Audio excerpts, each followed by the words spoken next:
Welcome, my friends, to another episode of Shoot First, Ask Questions Later. Today, we are joined by Rabbi Yehuda Halpert, and we are going to be talking about the Zoom COVID Seder, a 5 year later retrospective. Rabbi Halpert currently serves as the rabbi of Congregation Hava Shalom in Teaneck, New Jersey, where he's functioned as its inaugural rabbi since 2008. He's a recipient of smicha from Yeshiva Rabbeinu Yitzchak Elchanan. He earned his Juris Doctorate from Columbia Law School, where he was a Harlan Fisk Stone Scholar and a BA Summa Cum Laude from Yeshiva College. He is also a practicing attorney and is counsel in the New York office of Debevoise and Plimpton LLP, where he is also a member of the Investment Management and Private Equity Group. Rabbi Halpert is also an adjunct professor at the Sisson School of Business, where he teaches classes in business ethics and Jewish law. Though, interestingly, despite the many legal credentials that you bring to the table, we're going to take a little bit of a different angle topically for today's episode. I know you're very interested in the impact of COVID and the halachic literature, which as terrible and unspeakably horrible COVID was for many people, I guess there was this silver lining that there was a blossoming of halachic literature. One example I like to give, which I think we'll be looking at, is it forced Rav Hershel Schachter, whom we all value his insights, to actually put out formal chuvos, which, I don't want another pandemic to happen, but if it did, it would mean we get more chuvos from Rav Schachter, so I guess I can't complain about that. But God willing, we shouldn't necessitate it. So tell me about your interest in this. It seems to be a little bit off the beaten path of what you do professionally, and what you're working on and what you particularly want to focus on today. Sure. Yeah, thank you so much for having me. It's a pleasure to be on the show. Um, I've listened to several of your podcasts in the past, and they're really amazing, covering great content. So it's really a privilege to be here to jump into today's topic.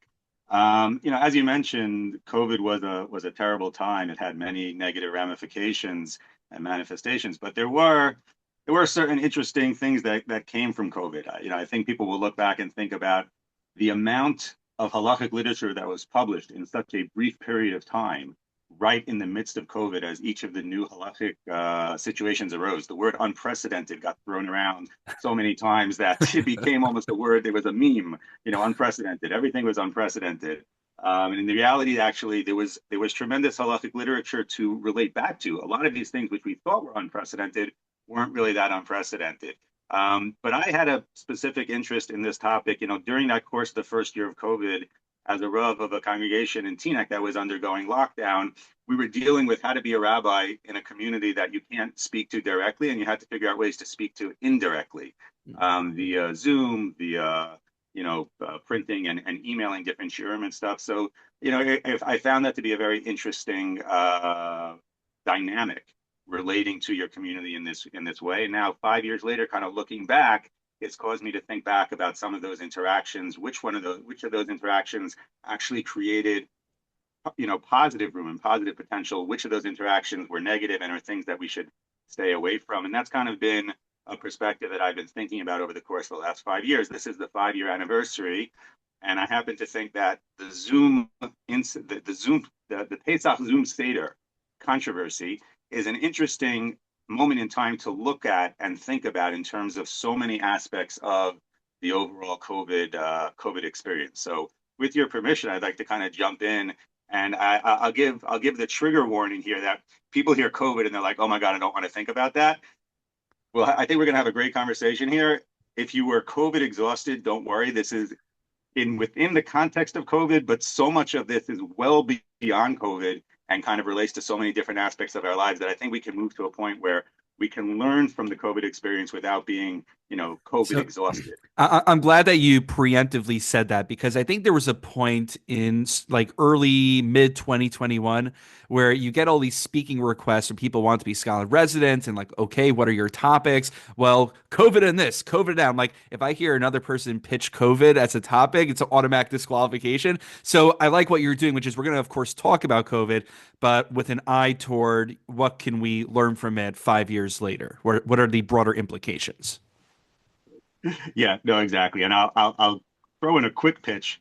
I have a Sefer which is coming out in just a few weeks.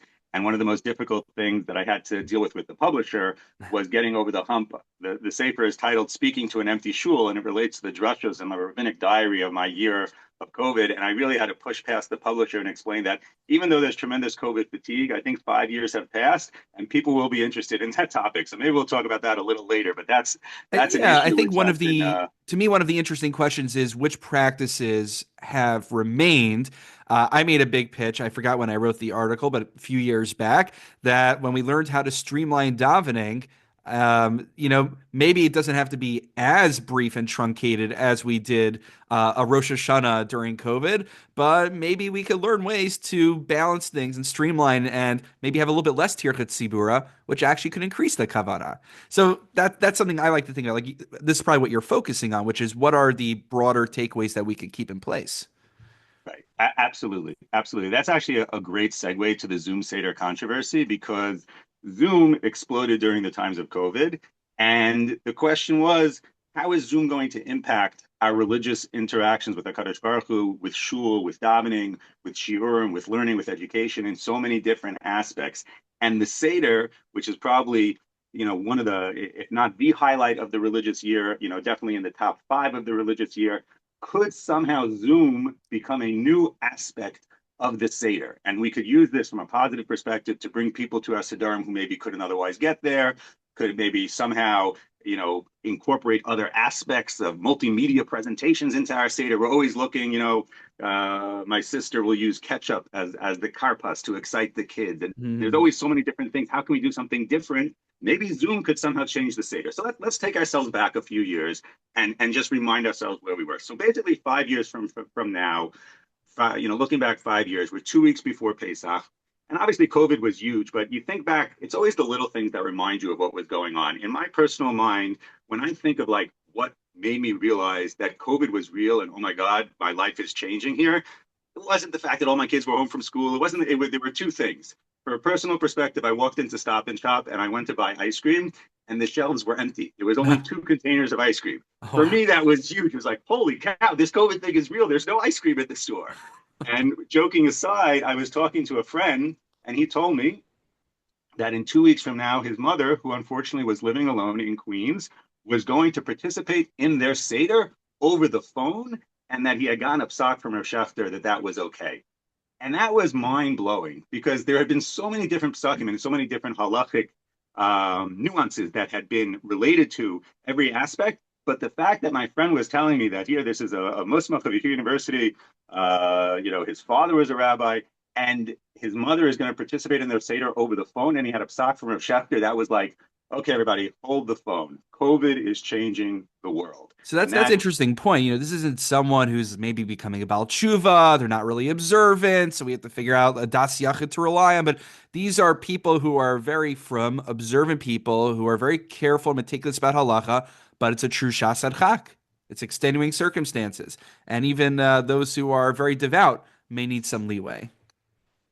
Absolutely. And that insight in terms of who the tshuva is relating to is actually a very important thing to understand in the context of the overall controversy. So let's go back a second and put that psak of Rav Schechter in the context of what was taking place at the time. The world had exploded, the halachic world had exploded with the publication of a tshuva by the Igud Chachmei HaMa'arav, which was a group of Moroccan rabbis in Israel who published a tshuva signed by the most distinguished Moroccan Rebbeim in Eretz Yisrael that paskined that it was mutter to use Zoom for a Seder on Yantif. And the question starts off by Nish'alnu al Yedei Yehudi Talmid Chacham. Right? So Mm. again, this question is being responded to a Talmid Chacham. And what they go through, and we're not going to go through the details of that tshuva because I'd like to focus on Rav Shefter's tshuva, but just to give you the context, they basically paskin that you can use Zoom, and one of the most significant factors that they're paskining is that there are members of their community who, for them, the Seder is the most important religious moment of the entire year, and the connection to grandparents and great-grandparents and relatives that is consummated the Seder night is so significant that they feel that Zoom is permissible in this context because otherwise because of the lockdown and other restrictions, if they don't permit Zoom, these generations, these individuals will not have a Seder. They take that idea, that significant halachic concept that you need to ensure the Masorah and the continuity continues across generations who perhaps are not that connected, and they link it to a fact that within the Sephardic tradition, there had always been a greater leniency with respect to the issue of electricity and how electricity should be poskin in the context of Yontif. And they take those two things combined and they say, therefore, it is mutter, you can do a Zoom Seder. So this might be a good place. Obviously, it would require many podcast episodes to cover the literature on halacha and electricity, but maybe it might be worth just giving us a little bit of background because I imagine this Zoom issue is it's unique. There's unique factors, but I'm sure it builds upon that general controversy over halacha and electricity. So maybe just a little bit of background is in order. Absolutely perfect. So when electricity hit the scene, as with any new technological innovation, the halachic literature, which at that time was mostly done either via letters or via these new journals that were popping up, all of a sudden started to analyze what is electricity and how should halakha relate to electricity. Obviously, in order to understand how halakha is going to relate to it, you need to understand it. You always, if you've looked into this topic at all, kind of the conversation usually starts with a psak of the Aruch HaShulchan. And the Aruch HaShulchan, I actually recall learning the Aruch HaShulchan, and I would always look for this psak of the Aruch HaShulchan, and I could never find it inside in the Aruch HaShulchan until one day someone pointed out to me, you dope, the Aruch HaShulchan didn't include it in his sefer, the Aruch HaShulchan, but there was a journal. The journal was called Beit Vad Chachamim, and the Aruch HaShulchan writes this one paragraph letter where he relates to electricity. And just to put it into context, the Aruch HaShulchan says he believes that Haredekan Eino Ela Kipotech Petach, that based on my understanding of electricity, that it should be permissible. And then he says, but in most of our cities, we don't have electricity. I've never seen electricity. I don't have electricity in my house. And therefore, I'm not exactly 100% sure what this thing is. But based on how it's been described to me, says the Aruch HaShulchan, what's the difference between taking a fire from the fireplace to the stove, and to the stove to the fireplace, and from the fireplace to the Shabbos candles, the Yontif candles, and this electricity? But that line blows my mind. That, the Aruch HaShulchan starts with saying, I've never seen it, and it's nowhere in my city. So that's like the starting point of the Aruch HaShulchan. If you go from that one paragraph, there's obviously Rav Shlomo Zalman Auerbach in his sefer Norei Or goes into tremendous detail. He's originally published about 150, 200 pages on electricity. The Masorah that I have from my Rebbe, Rabbi Kefet, is that the Rav Shlomo Zalman Auerbach would stand on the corner and wait for some of the students from Hebrew U to walk by from the physics department, and he would share with them his analysis of the electricity and his analysis of the halacha, and they would say to him, yeah, that's how we understand it, that's how I understand it, and that was the Masorah that's out there. The Rav Shlomo Zalman Auerbach goes from the Aruch HaShulchan, who never saw electricity, to Rav Shlomo Zalman Auerbach is analyzing it with PhD candidates in terms of the physics. He does write that also in Mincha Shlomo, if I remember, the controversy over using a microphone for Megillah reading, if that's considered your kol or not. So he disagreed ardently against Rav Moshe and his school of thought on the issue, and he writes there explicitly that if you disagree with me, clearly you have not consulted the actual not physicians, that's the wrong word, the physicists and the experts. So he was very into that. He was a real, he didn't go to YU, but he was really into Torah Mata. It's very clear. Right. I think the other lore that's out there is when he gave his great tshuva on opening and closing bottles on Shabbos and Yontif. They sit there. They said while he was writing the whole tshuva, he had a bottle sitting on his desk, and he was looking at the bottle and opening and closing it. But that type of idea of being incredibly involved in the mitzias, in the Mada aspect, in order to get the correct Torah interpretation, you need to get to the Mada. So you go from this kind of, I'll lay it out as kind of three extremes, that you have this idea that it's perhaps electricity should be mutter because it's just like an extension of fire. You have an extreme on the other end, which is the Chazon Ish, that it's an Isser Doraisa because you're building. And then in the middle, you have Rav Shlomo Zalman Auerbach, who basically seems to say that it's an Isser Dorabanan of sorts. And that's the range that's out there. Within the Mesorah of the Eidot HaMizrach, you have tshuvas, many tshuvas that say it was completely mutter, poskening like similar to the Aruch HaShulchan, with different analysis. And when the Igud Chachmei Hamarav within their tshuva, as they're getting to the place where they want to get in order to be inclusive of these people who are second or third generation who won't attend the Seder, they're definitely harking back to this Mesorah of psak within the Sephardic halachic world that electricity should be mutter. I will mention, and it's hard for us to believe, that it's not only within the Sephardic world, but if you go back even 50 or 100 years within the Ashkenazic world, there are people who will tell you that in their houses on Yom Tov, they turned on electricity. And I found a quote online from Rav Michael Bernstein, who said that he asked the Rav whether you could turn lights on and off in Yom Tov. And the Rav would not respond, but what he said is as follows. By Rav Chaim in the house, they used to turn lights on and off on Yom Tov. Huh. And he asks again, but is it mutter? And the Rav, he says, he gave the exact same answer again. And then he asked him a third time, and the Rav said, by Rav Chaim, they used to turn on lights on and off. And that was it. He said, obviously, the Rav was not going to answer. But so, again, I'm not saying that so people run around and say, oh, my God, Rav Chaim said that electricity is mutter. What are we doing? I'm just giving the perspective that this is one of the issues when you talk about the concretizing of halacha over the course of a period of time and what, whether something is mutter or usher, besides for all the technical halachic analysis, which is super important, incredibly important, there's a notion of the authenticity and what the community feels about the idea. So there's a great sefer, a great historical book called A Tradition Authentically Orthodox, a tradition-bound faith in American life by Dr. Zev Elif, great American professor of American Jewish history. And he there discusses issues where it's not a question so much of halacha as it is the question as to whether it's deemed authentically correct or whether people can wrap their heads around it and say, is this a authentic halachic position?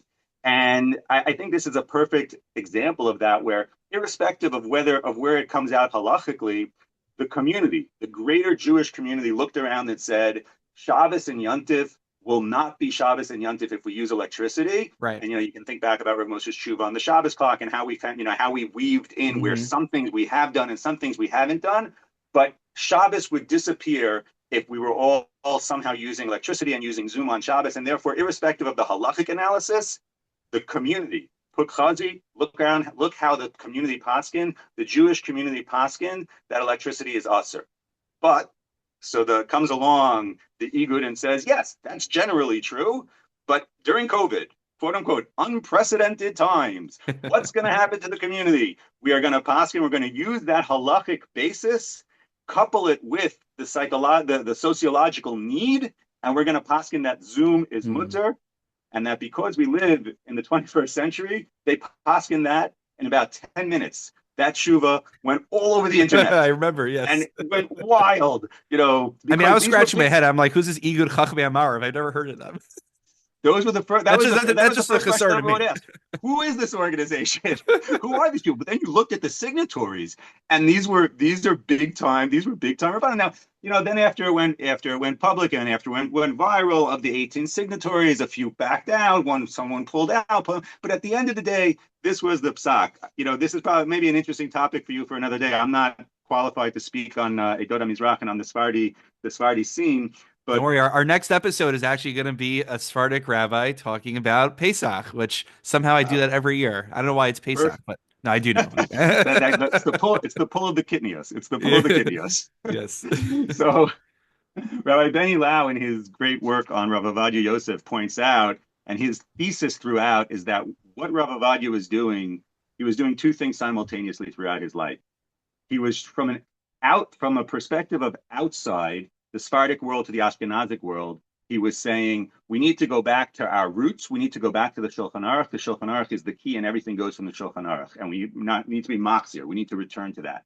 But internally within the Sephardic world, what Rav Ovadia was doing was he was completely revolutionizing and saying, even though there was a Moroccan tradition, even though there was a Baghdad tradition, even though there was a Taimani tradition, I am going to put everything into one tradition. And what Rav Ovadia, and electricity was an example of that. So if you went back to Baghdad and you went back to Morocco, electricity was mutter. Rav Ovadia posits that electricity is usher. Right. So again, I'm not qualified, but it seems like once Rav Avadia passed away and it was nifter, there has been this pushback from the Moroccan and the other traditions, and perhaps I'll throw it out there for someone to think about. Perhaps this is relates to that a little as well. That the Igud of a Moroccan rabbi said, you know what, we've always had a tradition that electricity was mutter, and therefore we're gonna use that as well. But again, I just throw that out there as an interesting idea. I It's can't really. interesting, right? You're saying that Rav Avaya kind of wanted to create a pan-Sephardic tradition, in which all Sephardim were molded together, which usually Sephardim actually, in my experience, anecdotally don't like it when you just smush them all into and conflate them all into one category. Everyone's proud of their unique heritage from their country that they came from. So it's interesting that he did that. And now you're saying, well, now that Chacham Avadi is not here, now we can kind of like recognize the unique factors in our own traditions. So, okay, so switching from Moroccan or broader Sephardic tradition, I know you want to set that up as a foil for Rav Shechter, Rav Asher Weiss, and as I always like to say on the podcast, time flies when you're learning chuvos. So let's jump right into it. What are the psukim and what are the unique factors at play?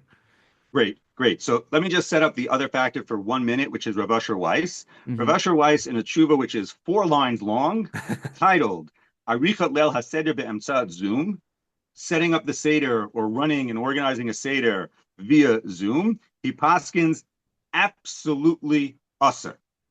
And Rav Asher Weiss, with respect to electricity, has a totally different approach. He takes the view that it's makeh b'patish, it's an isser d'oraisa, irrespective, and this is across the board, having nothing to do with Zoom per se.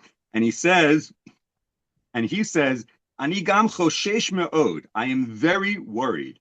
Anashim tzrichim lahavin shebekol hanogea lechashmal, electricity and technology. People need to understand when it comes to electricity and technology, kol kula yechola ligrom the pirza gedola. Any kula can lead to an incredible breach. Lo nuchal ki kalot hasara. You can't, once you pull the curtain back, you can't go back. And Rav Asher says, absolutely usher in all circumstances. And as the greatness of Rav Asher, he explains how bad he feels for the individuals and Yeah. the mental and social issues at heart. But he says, from a communal perspective, Isser Doraisa, absolutely usher. Right. He's sympathetic, but he doesn't do anything unique over here. He says there's the inherent issues of electricity, and then there's the broader slippery slope cultural issues of once you pull the curtain back, as you said. But Rav Shechter, though, seems to not just express sympathy, but seems to give a psak that is altered based on it. Correct. So now we jump to Rav Shechter, and I will say there's a little bit of a bait and switch here, which I think is incredibly significant in terms of the analysis, because Rav Asher Weiss, the title was Leil HaSeder Be'emtzat Zoom. The Sounds Igud, like he's they being also moderate. discussed Zoom. If you look at the title of Rav Shechter's Tshuva, the title is called Chole Bibidud, a sick Hmm. person who is in quarantine. And throughout his entire Tshuva, he Oh, does that's not good. use the word Zoom. I would argue that that is not a coincidence. I had the privilege of taking a class in contemporary Jewish law with Rabbi Saul Berman at Columbia, Oh. and we discussed different legal systems and how they work. And Rabbi Berman pointed out in the context of abortion, which obviously was always a huge topic from a constitutional law perspective, and obviously was an important topic from a Jewish law perspective. So he chose that, and he said, let's start. He said, we're going to read a responsa, and the responsa is titled Be'inyan Ritzichas Havlad, with in connection Right. with the murder of fetuses. So he says, based on that title, let me ask you, where do you think this is going? Right. So he pointed out how significant it is to read the titles. Now, I've heard other attendees on this podcast discuss the issue from an academic perspective. It's not always so clear whether the person who wrote the tshuva actually wrote the titles and wrote the Mm, intros, etc. But if you right. do know that they did, then I think it's very valuable to understand that Rav Shechter is discussing Choled Bidud and not Zoom because he doesn't want to address Zoom, because he agrees with Rav Asher's general idea that Zoom is not a good idea. It should not be pursued, and it's not in its most obvious manifestation. It should not be used. But he wants to address the issue, and the way he does that is by discussing Choled Bidud, and then he takes the entire conversation and frames it not in a discussion of electricity, not in a discussion of Zoom, but in a discussion of sakana nefashos, and pikuach nefesh, and that's where there's two tremendous chidushim that Rav Shechter introduces in the first paragraph of his tshuva, which I really like to focus on. Yeah. So we have a few minutes left, so let's make sure to get those points in. So Rav Shechter starts off by pointing out that if an individual is in a mental state where there is risk that being secluded for a 72-hour, remember it was a 3-day yontif that first year of Zoom, it would be in a mental state that being secluded for 3 days would be such that there was actual sakanas nefashos, that the person might harm themselves. Hmm. And whether they would harm themselves via suicide or whether they'd harm themselves via other physical actions, then it's absolutely, he says, Hare b'nei mishpachto, the family members mutarim are permitted to pick up the phone and call them, v'chayavim, and are required to do so. Because without doing that, you would have tremendous risk of sakanas nefashos. And he just paskins, but that psak is a straight pikuach nefesh psak. It's basically he is reaffirming what people are saying, that mental health is pikuach nefesh the same way as the actual sickness of corona itself is. Right. Though I guess the question is, are we talking about someone who has a predisposition to some kind of mental challenge, or are we talking about anyone who just feels very lonely, which is significant but might not rise to pikuach nefesh threshold? Correct. And that's why Rav Shechter goes, there are two levels of Rav Shechter's tshuva. The first level that I just explained, while it's significant to state it, and it was important for people to hear, is really not a chiddush, because the Gemara is replete with statements along the lines of, if somebody is going to be beruach ra, right? We say it in Bameh Madlikin every Right. week in Shabbos. Ruach ra is a reason to violate Shabbos, to put out the lights. So if it's a clear situation where someone has a history of mental health situations and is in an obvious situation of risk, of course it's mutter. Of course it's sakana nefashos. And it was important for people to hear that. But then the next thing he says is, what about the afilu kishein sham chashash zeh? Let's say we're not concerned that the person is going to today all of a sudden fall into complete depression, but rather, the concern is lahatzil mishigaon greda dino kisakanas defashos shechshash shigaon dino kisakanas kolaguf. He Hmm. says, even if we're concerned that this is the tip of the iceberg, that this beginning of the depression might lead to further depression and might lead down a slippery slope, that also is a din of sakanas nefashos, and therefore, again, mutarim v'chayavim. The family members need to pick up the phone and must call that family member, even if they don't have a letter from their psychiatrist or a letter from their psychologist saying that person XYZ is suffering and has suffered for the last 10 to 15 years. But if the person if there's an assessment Right. that the 72 hours over Yontif, and again, it's not just 72 hours thinking about it 5 years later. Put yourself back 5 years ago. The world had just gone into lockdown. People are scared. People are frightened. No one knows what's going to come. There is this real palpable sense, as much as there were no vaccines, whether they work or they don't work, there were no vaccines. And at that point in time, people were It was an terrified. existential crisis for many of us. We didn't know what was happening. Correct. And that psak that Rav Schechter gives was, and again, that's the eye-opening psak that I started with, where my friend told me, my mother's going to call into our Seder. And I Hmm. was like, I know you. I know your mom. Like, what is going on here? And it's like, no, but at that point, she was a widow. She was facing Yeah. a Seder she had had no human interaction for close to 2 or 3 weeks. She was facing a Seder without her grandchildren, without her children, by herself. She had no history of mental health issues. But that it was going to be, she was sincerely worried about this. And we also know, and Rav Schechter mentions this, the link between mental health and physical health. Right. And if a decrease in a person's mental health is going to lead to a decrease in their physical health, that is also a significant halachic factor, which speaks to sakanas nefashos. And that's the second thing. Rav Schechter then quotes. He says, Re'eh b'sefer nefesh harav u'b'sefer be'ikvei hatzon. These are Rav Schechter's famous svarim. Self-referential over there. Very.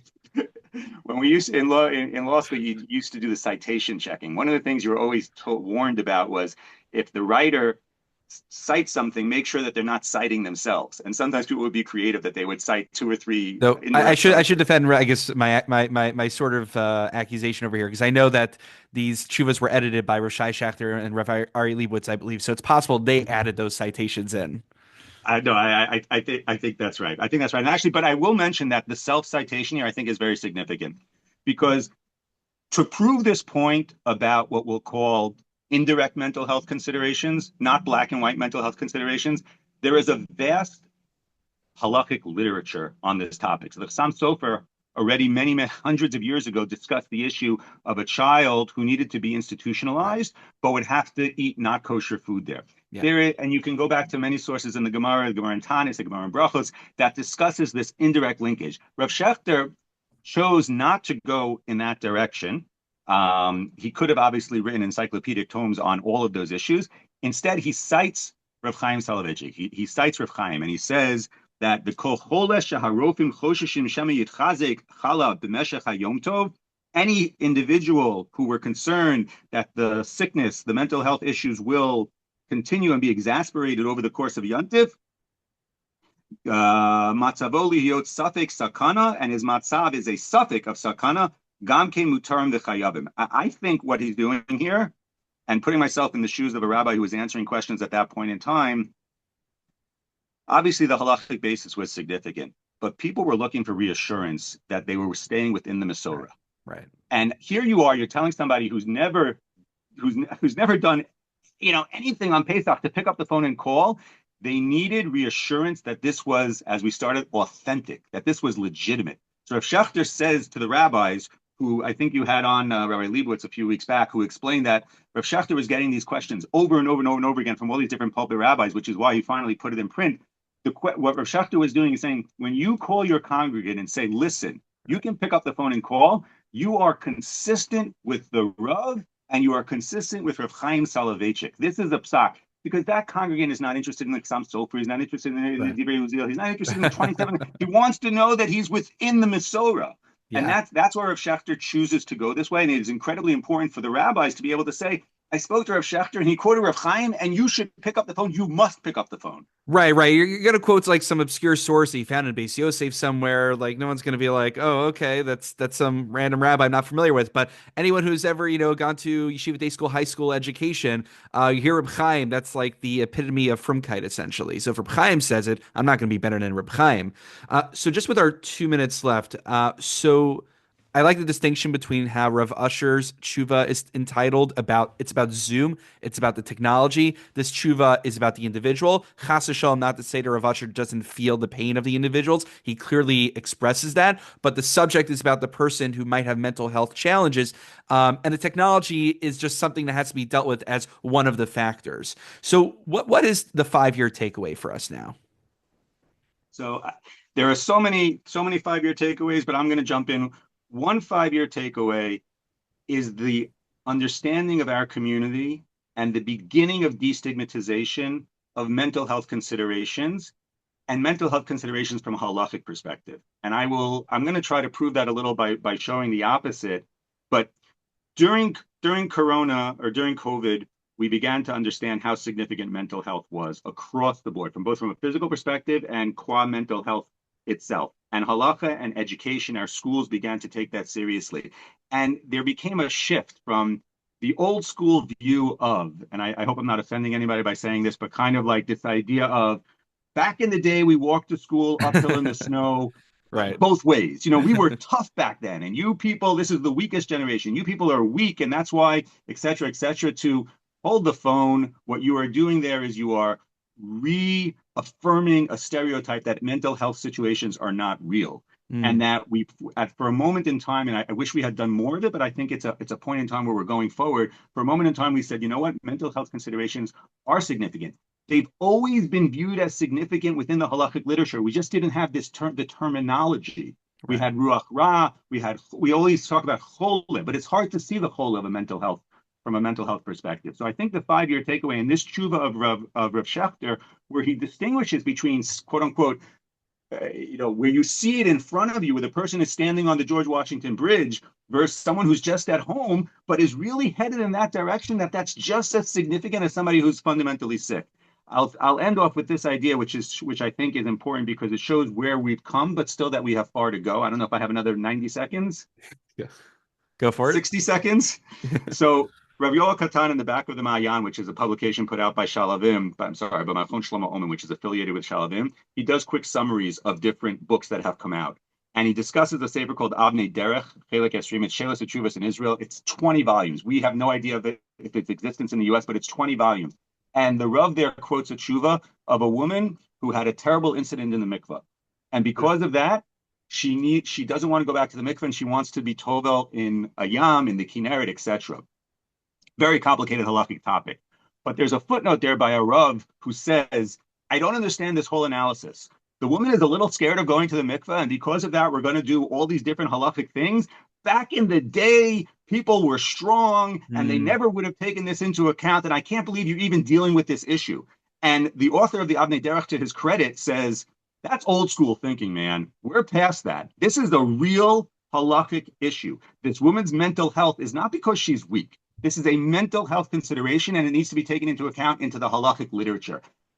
So if we go back a few minutes to the beginning of our conversation, you had started asking the question, what is your takeaway 5 years later? What have we learned? What is significant to take away from this? And I think this idea of the emphasis and focus on mental health and the destigmatization of the notion that people suffering with mental health need to be considered from a full framework of the halachic context, and not just the extreme case where somebody is, chas v'shalom, contemplating serious self-harm, but the idea that mental health considerations throughout the spectrum are significant and need to be taken into account, can't be pushed away as just, oh, that's old school thinking, that's weak, that's the way it was.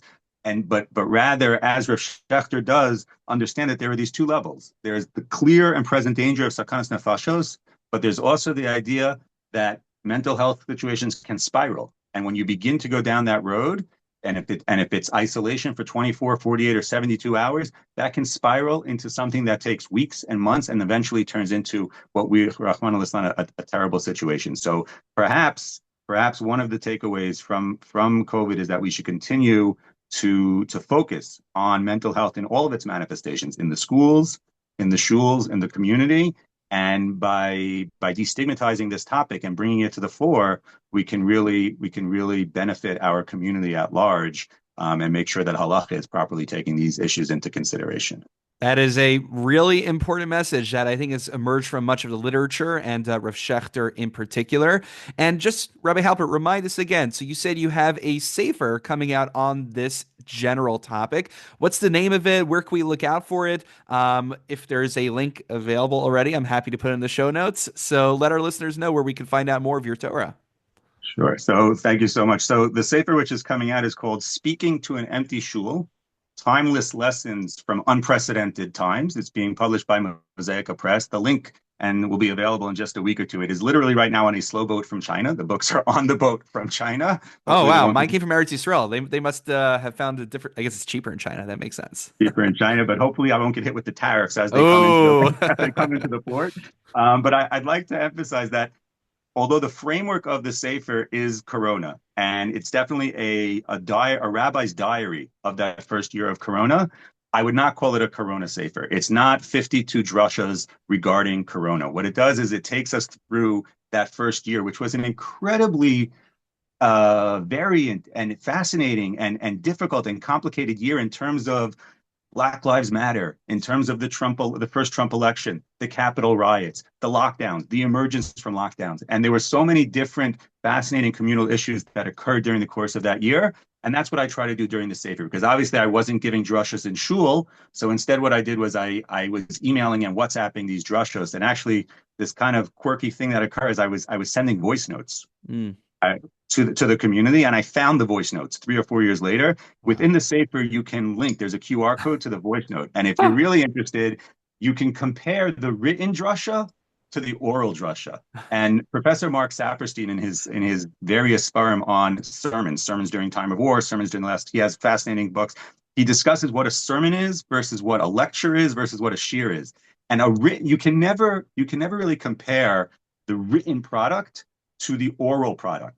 A lot of times, you don't have, the facial expression, the hands, how you play off the audience. So that's a very, if you're a slight history buff and you're interested in that, that's interesting. I'll also say, just throw it out there, for those people who are collecting Corona literature, within the Sefer, I include all of the RC. I was privileged to be a member of the RCBC, Rabbinical Council of Bergen County, which was the first rabbinic organization that quote unquote shut down when Corona started. And I have Yeah. all of the letters and a lot of the correspondence between the RCBC and the organizations in the back of the Sefer as exhibits, because I thought it was important historically to record that those conversations and that analysis and those I public proclamations. I think I still remember it was a probably the forward or something like that that said rabbis in Tina cancel Shabbos.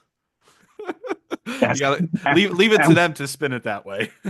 by the way, and again, it's hard to put yourself back there, but when we were having that conversation that night, that's what we were concerned about. That kind of like Rav Usher Weiss with the you're gonna allow Zoom. We were like, what do you mean we're canceling Shabbos? Are we going to cancel Shabbos for the snow? Are we gonna lock down for this? These were real considerations because this was Right. before New Jersey lockdown. This was before lockdowns were across the country. It was a novel idea, but as Rabbi Sobolewski said at the time, and it's true, it's absolutely true. RCBC saved lives that Shabbos. RCBC absolutely saved lives by locking down that Shabbos, and it's important to keep that True. in the public True. record. Definitely true. My ha'ar was to all of the social media, Twitter, Facebook warriors who were strongly, leading the charge to tell people not to go to shul during COVID. I always thought to myself, halavai, once COVID's over, with the same passion and vigor, they'll be encouraging people to come back to daven at shul every day. I'm yet to see that, but Yeah. we can only hope.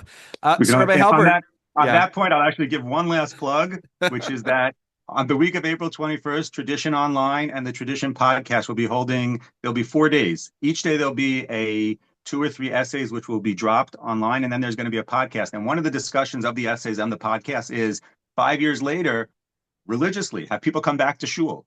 Have people with the same vigor that we left shul come back to shul. What other aspects of the community have changed? What should have changed and didn't change, and what Mm. perhaps has changed? So these are topics I think I know people. There's a COVID fatigue, but once you get past that, these are topics that our community Mm. should be talking about, and I think there's tremendous content here for And people I'm who are glad you gave thinking. a shout out to Rabbi Jeffrey Sachs and our friends at Tradition, and they're doing amazing work there as well. I work with them, so I guess I'm a little bit biased on that, not on the podcast end, but it's excellent stuff. So I'm glad you're spreading the Torah, and I think with that we'll end. Rabbi Halpert, I'm looking forward to your sefer coming out, and I think it'll be remarkable from a halachic and really from a historical standpoint.